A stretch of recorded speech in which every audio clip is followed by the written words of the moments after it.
안녕하세요. 야담 서생을 찾아주셔서 감사합니다. 구독, 좋아요 부탁드립니다. 이야기 시작합니다. 내시에게 시집간 젊은 부인이 담장을 넘어 도망쳐 나와서는 길에서 만난 처음 보는 중을 쫓기 시작했습니다. 도대체 무슨 일이 있었던 걸까요? 충청도 공주의 구리내라는 큰 마을이 있었습니다. 이 동네에 한 영감과 할멈이 살았는데 집이 상당히 부유했고 아들 네다섯도 모두 관아의 장교로 근무하고 있었습니다. 이 집 영감은 납속을 하여 당상관 직첩을 받아 옥관자의 사모관대를 한 양반으로 주변 고을에서 어른으로 불렸습니다. 그런데 어떤 한양 사는 선비가 충청우도에 농장이 있어 매년 왕래했는데 오가는 길에 구리내를 경유했습니다. 그러다 보니 이 영감의 집에서 묵곤 하였는데 영감과 할멈은 이 서울 양반이 들를 때면 언제나 반갑게 맞이하여 술을 걸러주고 닭을 잡아 대접했습니다. 그래서 언제부턴가 친해져서 정이 많이 들었습니다. 이 집 할멈은 늙었어도 얼굴이 희고 깨끗했으며 피부도 아직 탱탱하고 고왔습니다. 거기다가 해악을 곁들인 우스갯소리를 잘했는데 제법 운치도 있었습니다.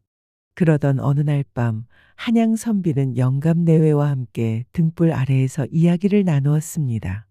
한참 이야기꽃을 피우던 중에 할멈이 영감을 힐끗 보더니 미소를 지으며 말을 꺼냈습니다. 이 늙은이가 젊었을 적에 어떤 절의 중과 관계를 맺었지 뭐요. 그때 그 중의 태도가 어찌나 가소로웠는지 원. 영감은 눈을 흘기며 성을 냈습니다. 이 망령된 할망구가 또 무슨 해괴한 소리를 하려고. 할멈은 주뼛주뼛 망설이며 약간 부끄러워했습니다. 선비는 무슨 재미난 사연인지 싶어서 웃으며 물었습니다. 할멈, 무슨 얘긴데 그리 해괴하다는 거요? 좀 들어봅시다. 할멈은 깔깔 웃으며 영감을 돌아보았습니다. 말해버릴까요? 영감은 얼굴을 돌리며 대답했습니다. 당신이 하고 싶으면 하든지 말든지. 할멈은 여전히 웃음기를 띤 채 이야기를 들려주었습니다. 나는 말이야, 서울 양갓집에서 태어났지요.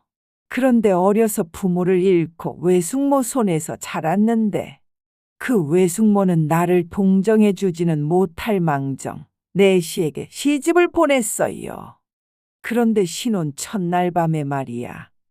내시가 내 옷을 벗겨 살이 드러나게 한 다음 젖가슴을 주무르고 배꼽 아래를 만지더니 혀와 입술로 핥더라고요. 그때 겨우 16이었던 나는 남녀가 잠자리에선 다 이러는 줄 알았어요. 그런데 그 뒤 점차 욕정이 생기기 시작하면서 남편의 그런 이상한 행위가 괴롭게 느껴지더라고요. 이는 시간이 지날수록 더욱 심해졌어요. 그래서 동침하는 날이면 원통한 마음에 가슴이 답답하고 울음이 터질 때도 있었지요. 아이고, 매번 화창한 봄날이면 나비와 벌들이 하늘하늘 날아다니고 꾀꼬리와 제비는 구성지게 짝을 부르며 우는데 그럴 때면 베갯머리에서 기지개를 켜다가 춘심이 뒤흔들려 묵묵히 이런 생각만 꼬리를 물었지요. 화려한 비단옷과 맛있는 음식이 내게 무슨 상관이 있을까? 허름한 초가집이라도 진짜 대장부와 같이 산다면 반쪽의 베이부를 덮고 쓴나물을 먹는다고 해도 그게 정말 인생의 낙이 아닐까. 나는 아직 처녀의 몸이니 다른 사내에게 가더라도 절개를 잃은 건 아닐 거야. 그래서 급기야 도망쳐야겠다는 생각이 들었어요. 하지만 문은 겹겹이고 담장은 높은 데다 경비도 삼엄하여 혹시 발각이라도 되면 목숨을 보전하기 어려울 판이었어요. 겁이 나서 결행을 못한 지가 여러 해였지요. 그런데 도저히 견딜 수 없는 지경이 되자 또 이런 생각이 들더라고요. 인생이 이러하다면 100년을 산데 무슨 낙이 있을까? 들통이 나서 죽는다고 해도 이렇게 말라 죽는 것보다야 훨씬 낫지 않을까? 그래서 드디어 작정하고 몰래 짐을 꾸렸어요. 솜을 넣지 않은 가벼운 옷가지와 비단, 가락지 같은 가벼운 폐물, 그리고 은수백냥을 한 보따리에 쌌지요. 무게를 재보니 머리에 지고 달아날 만했어요. 4시가 숙직하는 날 첫 새벽 종이 울리자 나는 몰래 나와 담장 아래 서 있는 큰 나무에 긴 배를 매달아 몸을 묶어 담장을 넘었어요. 그 길로 남대문을 통해 도성 밖으로 나갔지요. 하늘이 아직 어두컴컴할 때였어요. 남산의 도랑 바깥편 숲속에 몸을 숨기고 날이 새기를 기다렸다가 남쪽으로 길을 나섰어요. 그런데 평생 문 밖을 나가보지 않은 내가 어찌 가는 길을 알겠어요. 그저 큰 길을 따라 걸어갈 뿐이었지요. 동작나루를 건너가자 마음이 조금 안정되었어요. 거기서 이런저런 생각을 해보았지요. 내가 아녀자의 몸이지만 머리에 다리를 올렸으니 누가 나를 정실로 맞이하겠는가. 남의 첩이 될 수밖에 없겠지. 그럼 본처의 시기를 실컷 받을 거야. 그건 결코 견딜 수 없는 일이 아닌가. 그렇다면 어떤 사람을 따라야 할까? 그러던 중에 문득 이런 생각이 떠올랐어요. 중을 만나서 따라가야겠다. 그러다가 또 이런 생각이 들기도 했지요.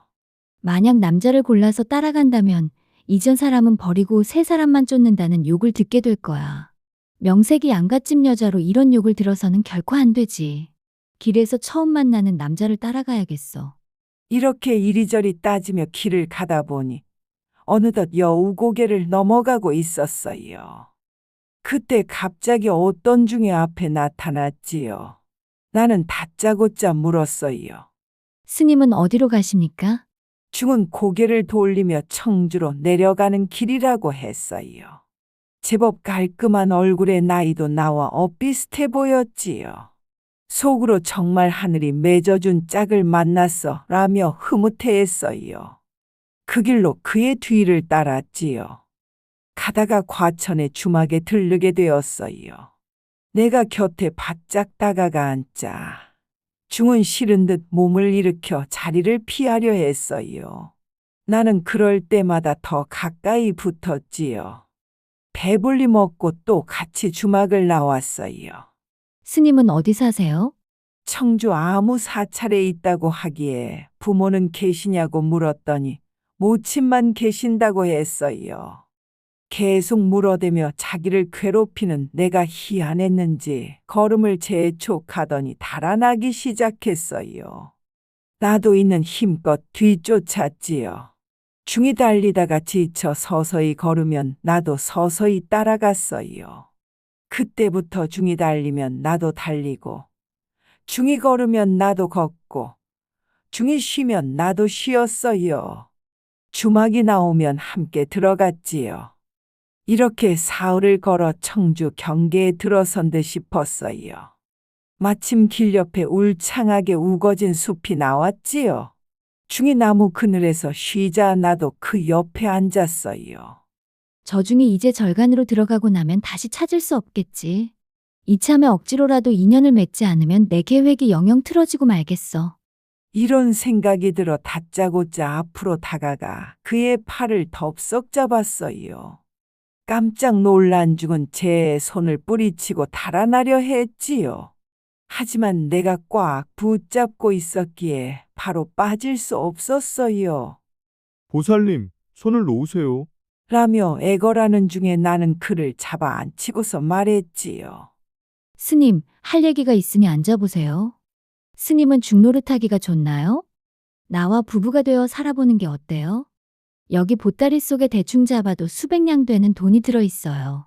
스님은 아내도 얻고 재물도 얻는 셈이니 좋지 않겠어요? 중은 내 말을 듣다가 어느새 얼굴이 벌겋게 달아오르고 목젖이 화가 난 듯 도드라지더니 울컥했는지 고개를 푹 숙인 채 눈물을 흘렸어요. 나는 손으로 그의 눈물을 닦아주고는 나와 저리로 가자면서 그를 끌고 숲속으로 들어가 꼭 끌어안고서 입을 맞췄어요. 그때는 그도 정욕이 끌어올라 나를 탐하려고 했지요. 그러나 너무 긴장하여 떤 나머지 무언가 내 몸에 들어온 듯 하더니 순식간에 끝내고 말았어요. 옷 매무새를 고쳐 입은 나는 그를 보고 말했어요. 우리 두 사람은 이제 부부가 되었네요. 당신은 이미 환속했으니 절간으로 돌아갈 필요가 없어졌어요. 나를 데리고 당신 집으로 가요. 중은 어쩔 수 없이 내 말대로 함께 그의 집으로 갔어요. 집에는 너덜너덜해져서 솜이 다 빠진 저고리에 짧고 거친 배치마를 입은 노모가 처마 밑에 앉아 졸고 있었지요. 우리가 들어가자 노모는 중을 보고 물었어요. 등 뒤에 있는 여자는 누구냐? 그때 나는 바로 앞으로 나아가 절을 올렸지요. 어머님, 며느리가 인사 올립니다. 노모는 깜짝 놀라 중을 보고 야단을 쳤어요. 너는 어디서 저런 천한 계집을 데리고 왔느냐? 아무 스님이 찾아와서 10년 동안 내가 절에서 먹고 입은 값을 내놓으라고 하면 어떡하라는 게냐? 더구나 몇 년간 빌려 쓴 장리빚은 또 무엇으로 갚고? 내 놈이 나를 말려 죽일 참이로구나. 노모는 발을 동동 구르고 가슴을 치면서 바짝 타들어가는 신용을 하다가 눈물까지 흘렸어요. 나는 속으로 노모를 그럴듯하게 구슬려야겠다 싶어 당장 보따리에서 빛깔 고운 저고리와 염색한 면포 치마 한 벌을 꺼내드리며 말했어요. 어머님, 걱정하지 마세요. 제가 가져온 보따리 안에는 미천을 만들 만한 물건들이 들어있어요. 아무 절에 스님이 와서 독촉해도 제가 다 상대할 수 있어요. 노모는 옷가지를 받아 들고는 입을 다물고 있다가 일단 앉아보라고 했어요. 이렇게 날이 저물자 나는 부엌으로 들어가 저녁을 차렸지요. 그리고 그날 밤 중과 하룻밤을 정답게 보냈어요. 중은 난생 처음 맛보는 인생의 진미라 둘이 하나가 될 때는 거의 미친 사람처럼 달려들었지요. 옷도 다 벗기지 못하고 헤매는 그 모습은 정말이지 웃겨서 죽을 판이었어요.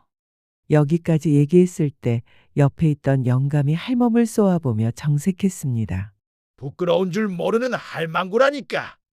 처음 얘기를 시작할 때부터 할멈은 말하다가 웃고 깔깔 웃다가 말하곤 했습니다. 억지로 관계 맺는 대목에 이르자 영감은 한마디 한마디에 성을 내며 욕을 해댔습니다. 그래도 할멈은 그럴 때마다 손으로 막으며 비꼬았습니다. 영감도 어쩔 도리가 없다 싶었는지 웃고 말았습니다. 할멈은 다시 얘기를 이어갔습니다.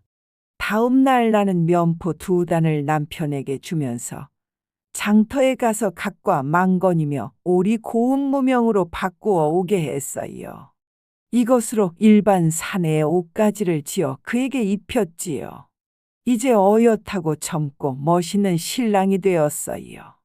이 차림으로 머물던 절로 보내 스승과 작별하고 오라고 했어요.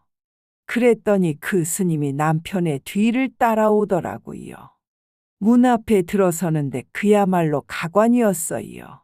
돌출한 광대뼈에 수염과 구레나룻을 막 잘랐는지 쭈뼛쭈뼛한 남은 털이 뺨까지 이어졌고 눈과 얼굴이 가증스러웠지요. 그는 들이닥치자마자 버럭 고함을 질렀어요. 할멈은 나한테 아들을 맡겼다가 도로 빼앗는 건 뭐요? 10년간 먹이고 입힌 비용과 몇 년치 장리빚을 당장 갚지 않으면 오늘 안으로 빚이 큰 사달이 날 거요. 시어머니는 부들부들 떨면서 아무 답도 못했어요. 그때 내가 부엌에서 나와 곧장 다가가 대뜸 스님의 귀를 잡고 뺨을 후려갈겼지요. 저희는 이제 제 남편인데 당신하고 무슨 상관이에요? 웬 못된 중놈이 이렇게 당돌하냐고? 당장 나가지 않으면 빡빡 깎은 머리통을 부숴버릴 테야. 따귀를 얻어맞은 스님은 뺨을 싸지고 아프다고 소리쳤지요. 무슨 이런 사납고 악독한 여자가 있어? 무섭기 짝이 없군. 혼쭐난 그는 한 걸음에 도망쳐 문을 나가더니 다시는 나타나지 않았어요. 그 뒤로 이 마을로 이사와서 논밭을 개간하고 집을 넓혀왔지요. 함께 한 50여 년 동안 아들, 딸 낳고 길러 슬아의 손자들까지 많아졌어요. 곡식은 창고에 넘치며 소와 말은 마구간에 꽉 찼지요. 중이었던 우리 남편은 얼마나 복이 많은 사람입니까? 하하. 얘기를 마친 할멈은 다시 한바탕 웃음을 터뜨렸어요. 이야기를 다 들은 한양 선비는 감탄하며 말했어요. 할멈의 용기가 정말 대단하십니다. 그 어려운 상황에서 혼자 힘으로 운명을 바꾸어 놓으시다니. 할멈은 빙그레 웃으며 대답했어요. 별게 아니지요. 여자라고 해서 운명에 순순히 따를 필요는 없잖아요. 때로는 자기 손으로 길을 만들어야 하는 법이니까요. 여러분 어떠셨습니까? 조선시대에도 이렇게 당당한 여인이 있었다니 정말 놀랍지 않습니까? 비록 무모해 보이는 선택이었지만 결국 모든 사람이 행복해진 아름다운 이야기가 되었지요. 진정한 사랑과 행복은 자신이 선택한 길에서 찾을 수 있다는 깊은 교훈이 담긴 멋진 야담이었습니다. 끝까지 들어주셔서 감사합니다. 다음 이야기에서 뵙겠습니다.